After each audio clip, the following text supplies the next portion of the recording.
Oh! I said we are ADD. Hey, hey, hey. All of us are crazy as me. Hey, hey, oh. I said I am got ADD. Bring your broke ass here for free. If you want my ADD. If you ain't got no freaking cheese, then get down and spread your knees, please. I'm begging you indeed. Yes, I'm Rusty Russikoff, a Russikoff kid indeed. My brother, you see, calls me McDundee. Often I bawl softly.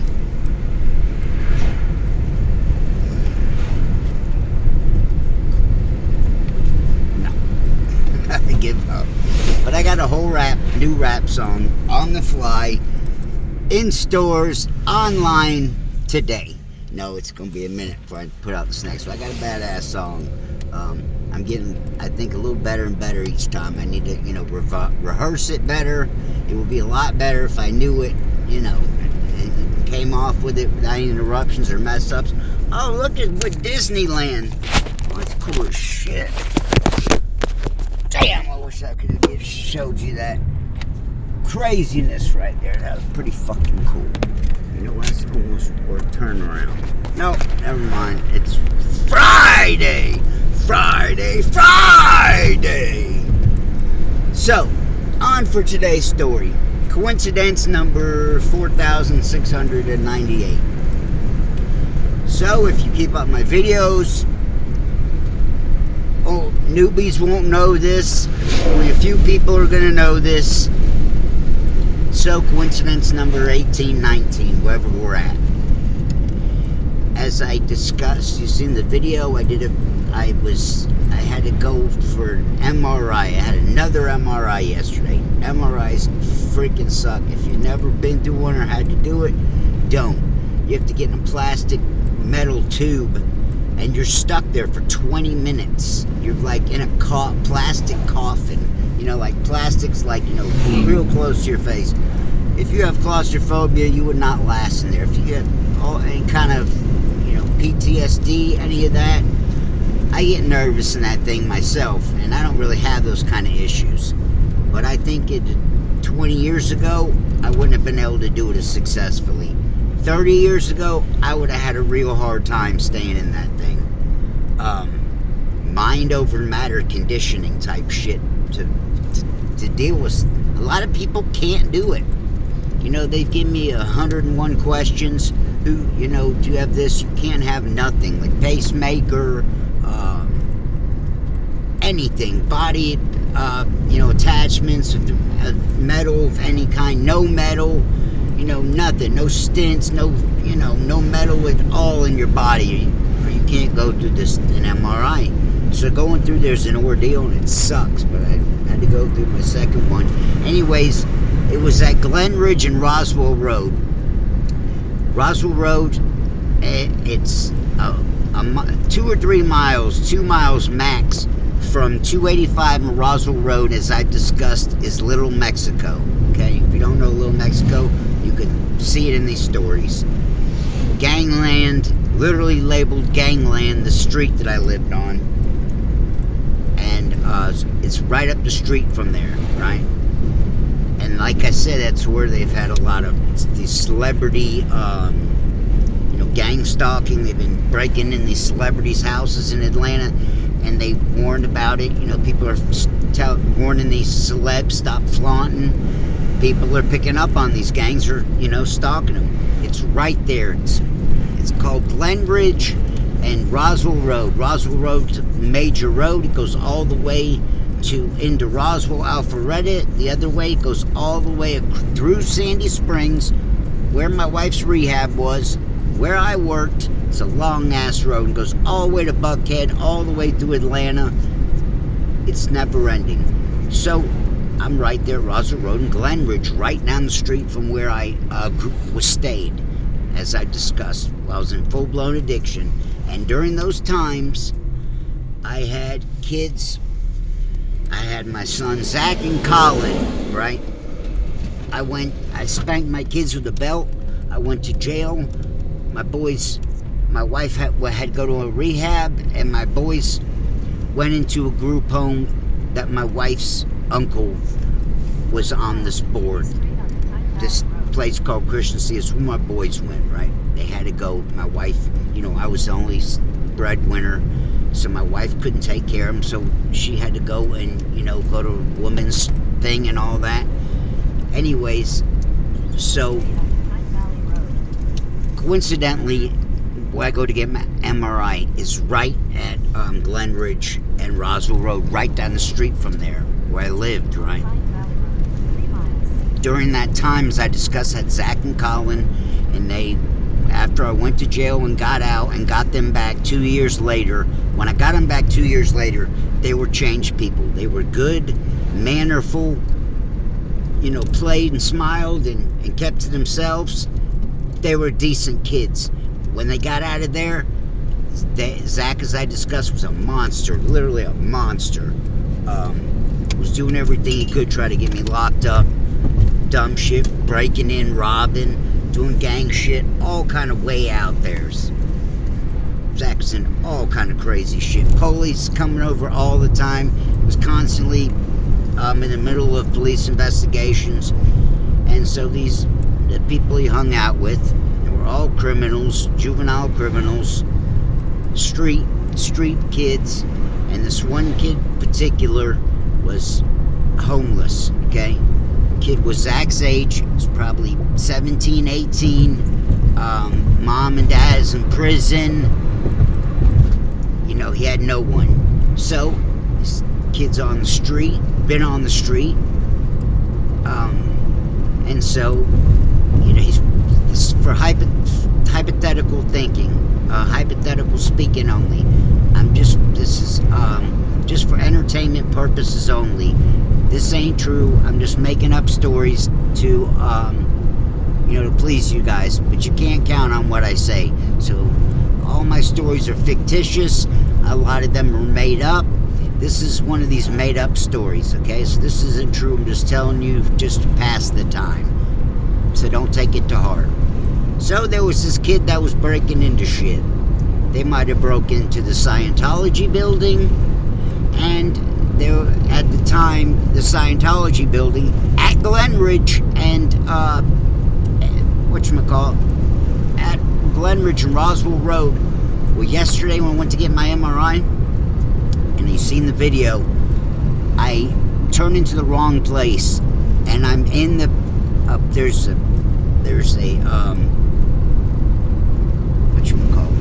post office, and there's a guy doing the news on the news, right? You've seen the video. I bust up on the guy who's doing a news presentation. I don't know it. I'm talking to the lady calls from the MRI place. Now I'm lost. Like my GPS is off. I'm a street down in the wrong direction. So I'm kind of lost for the second. So she calls, talking to her, and I'm trying to say, where you at?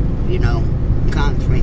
I don't know it, but I'm in the Scientology building's parking lot on the back side of it.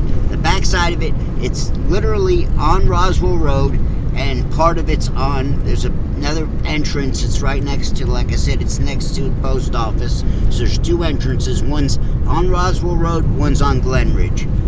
I don't know it. I pull around the parking lot and I see the signs. Oh crap!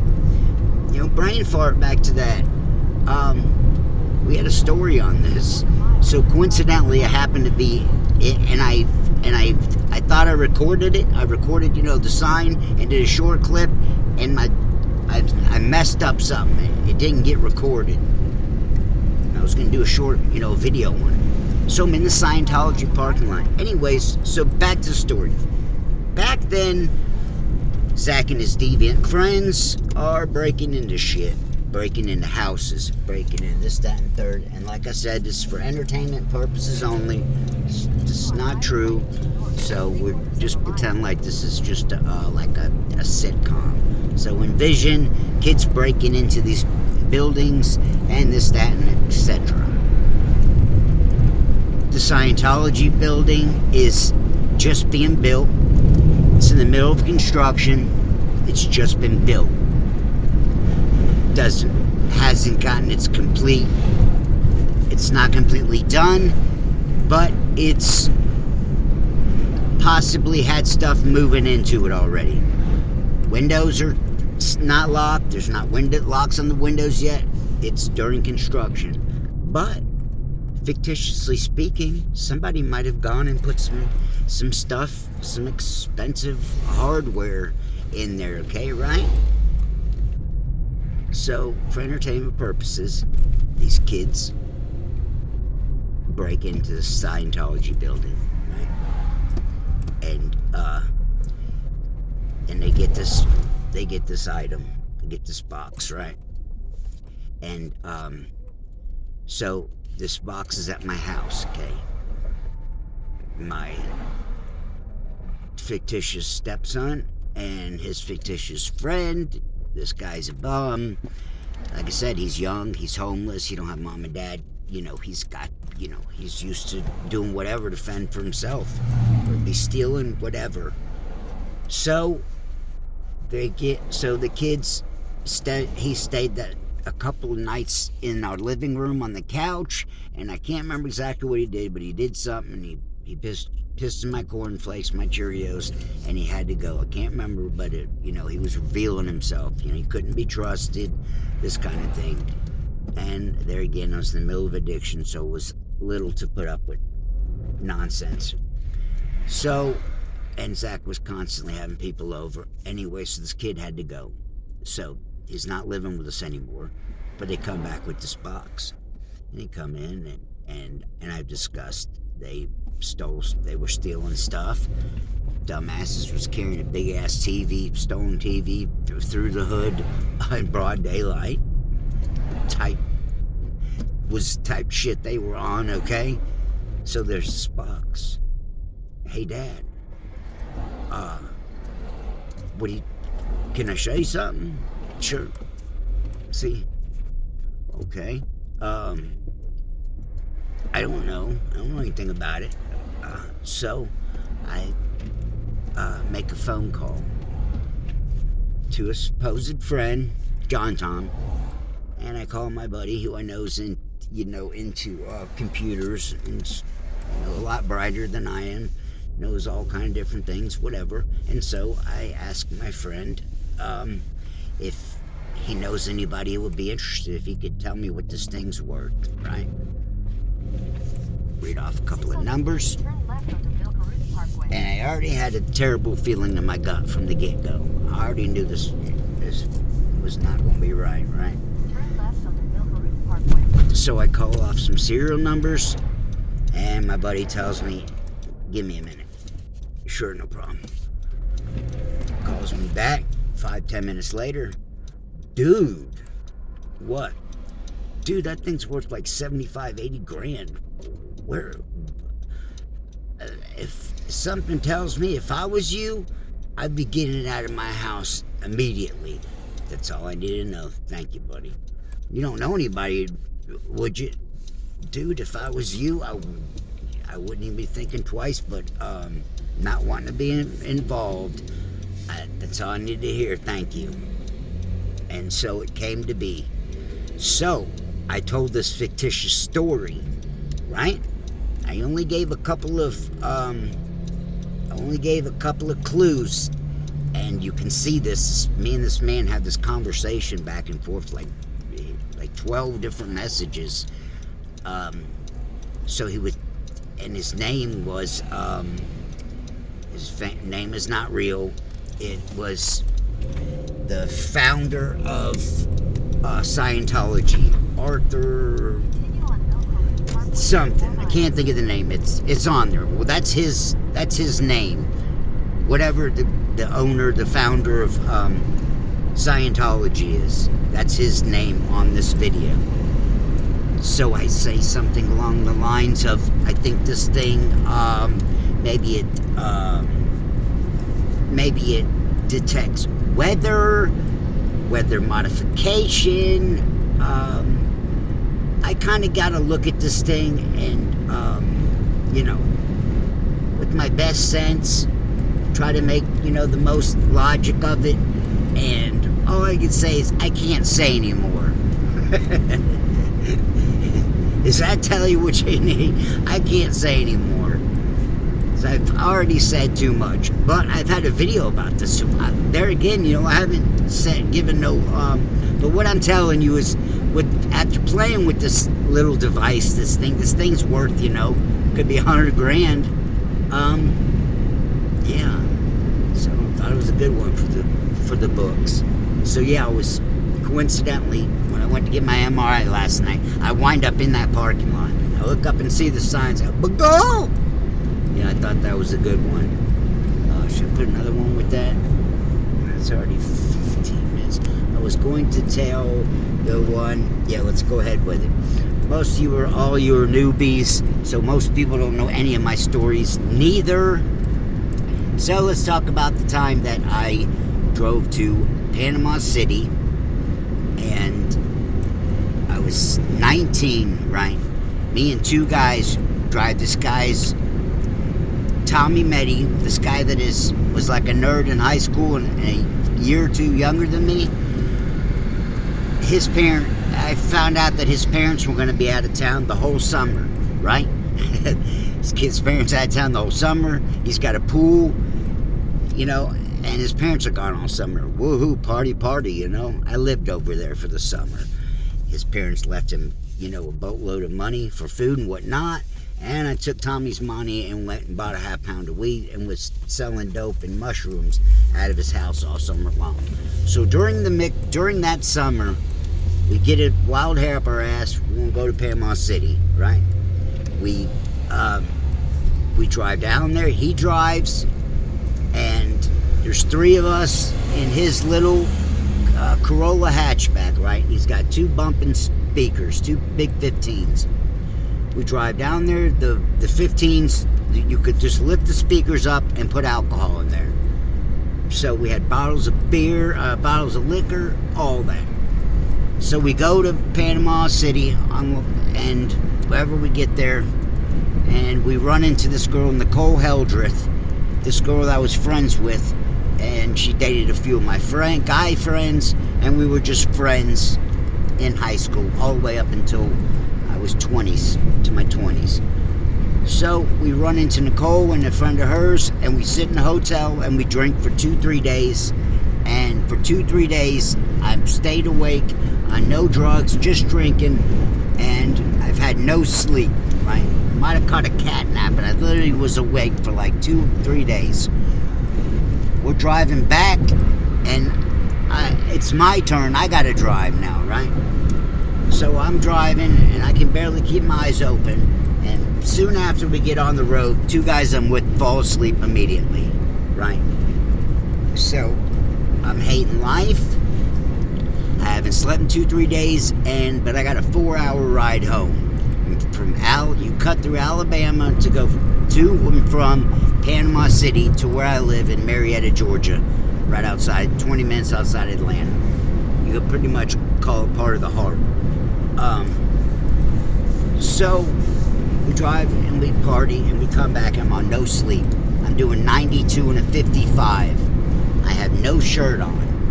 I've got swimming trunks, no shoes, no socks, no shirt. I've got swimming trunks on with no shoes and socks and a shirt, and I've got 3 or 4 marijuana pipes in my pocket. Okay. Around that time, I worked at this